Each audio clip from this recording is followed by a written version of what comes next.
Olá, gente mais que boa. Tudo bem? Graças a Deus. Essa semana, meus irmãos, nós estamos falando sobre alegria e também pela perda da alegria, né? Nós estamos falando sobre esses altos e baixos que a nossa vida passa. Por exemplo, agora pode ser que alguns irmãos nossos estejam aí passando por uma situação de perda de alegria, né? De incerteza, de tudo mais. Mas o Salmo 126, que é o salmo que a gente está se baseando, ele mostra para nós que ainda podemos recorrer a Deus para curar, para restaurar a nossa alegria. O Salmo 126, como nós falamos, ele está dividido em duas partes, né? Ele é um cântico de ação de graças e também uma súplica. E depois de haver recordado a ação do Senhor em favor do seu povo, o salmista vai pedir a Deus que leve a bom termo a obra que ele mesmo começou. Então, o termo aqui, levar a bom termo, é concluir a obra, né? O tempo da alegria excepcional para esse povo não durou para sempre, nem para o salmista, nem para a sua geração.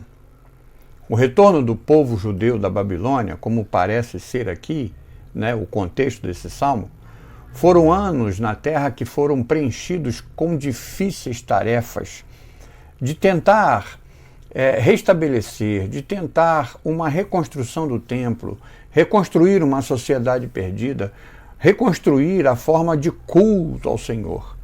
Em alguns livros do Antigo Testamento conta muito bem essa história. O livro de Esdras, Neemias, Ageu, Zacarias, mostra para nós como foi difícil esse tempo. E no que diz respeito ao templo, o trabalho foi iniciado, as fundações foram lançadas, né? Porque não pôde ser terminado, e aí começa a parar. O trabalho foi reiniciado depois. E o trabalho nesse segundo templo era tão inferior ao primeiro, que havia sido destruído por Nabucodonosor e seus exércitos, que os judeus se lembraram dos dias difíceis e aí choraram. Mas em contraste a isso, né, em contraste a esses dias difíceis, do retorno dos exilados, que foram extremamente maravilhosos, nós vemos aí um povo se entristecendo. Mas eles foram sucedidos por muitos dias de desânimo e trabalho duro, né? Aqui é o que podemos nos identificar facilmente. Podemos ter dificuldades em pensar em momentos de alegria para poder coincidir com os da primeira estrofe desse salmo, do verso 1 ao verso 3. Mas não temos muitas dificuldades em pensar em momentos em que perdemos alguma alegria anterior. E eu queria pensar para a gente nesse dia, né, hoje, antes de tudo, pensar na perda de bons tempos espirituais. Não é verdade que também perdemos esses momentos felizes regularmente, né? Como eu falei, é um alto e baixo, alegria, tristeza, alegria, tristeza. Parece que é uma coisa que não tem fim. Primeiro, a alegria da salvação. A gente já comentou sobre isso, mas hoje eu volto para reforçar que uma perda aqui é quase que universal para aqueles crentes que já estão crentes há algum tempo. Para muitos crentes, especialmente para aqueles que se tornaram cristãos mais tarde, depois de ter vivido uma vida longe de Deus por um longo tempo, né? Talvez em escravidão de algum pecado, de algum vício, e aí a conversão a Cristo passa a ser então um momento muito emocionante. É um tempo de novidade, onde era impossível parar de falar sobre Jesus. Exatamente parece com um homem enamorado em sua tenra juventude que acha impossível parar de falar sobre a sua amada. Mas essa alegria inicial vai passando com o tempo. Mas ela deveria ser seguida pelas atitudes mais tranquilas e igualmente valiosas de confiança.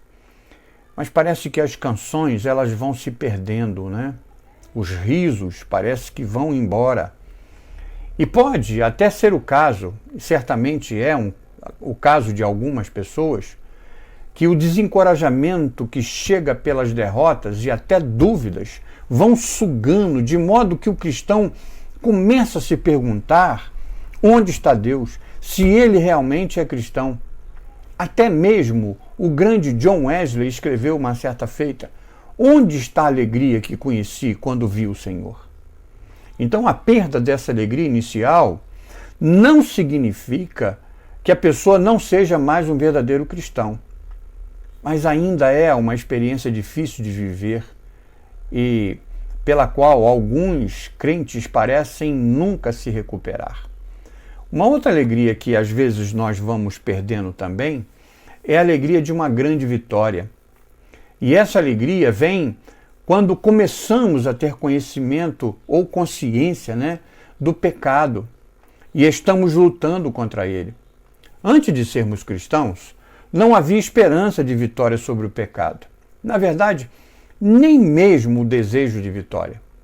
Teríamos sido felizes como éramos, Mas Deus apontou o pecado e aí nós lutamos.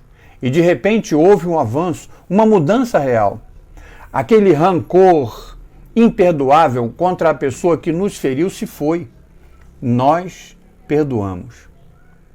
Algum vício ou algum uso de uma droga que estava destruindo a parte física, emocional e espiritual e até mesmo familiar de alguém foi removido. E os relacionamentos familiares que haviam sido rompidos foram curados. Quanta alegria nós temos quando percebemos que Deus operou poderosamente em nossas vidas dessa maneira, tornando-nos mais parecidos com Jesus Cristo, nosso Salvador. Sim, mas não demorou muito para que nós pudéssemos enfrentar outro pecado, e aquele pecado assolador, e nos tornássemos conscientes de outro fracasso, e talvez ainda mais significativo. Aí vem a tristeza. Logo, aquela alegria anterior é apenas uma lembrança de uma alegria desbotada. E aí vem a pergunta: será que essas lutas nunca terminarão? Nós realmente seremos felizes de novo?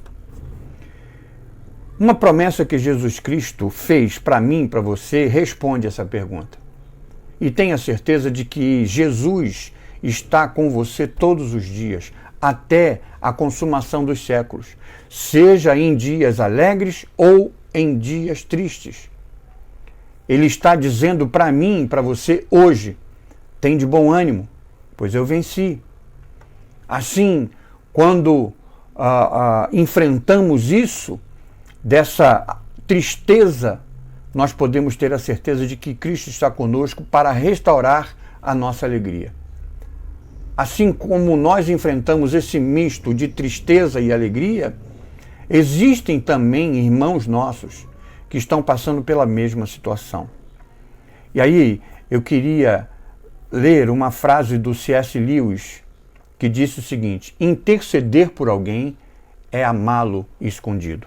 Então eu vou te convidar para amar o teu irmão dessa forma. E vamos orar por esses nossos irmãos que estão passando por esse tempo de tristeza, que parecem estar desencorajados espiritualmente. Que nós possamos pedir também a Deus que nos conscientize de todos os pecados que temos cometido. E que a graça e o poder de Deus te dê a vitória. Que Deus te abençoe.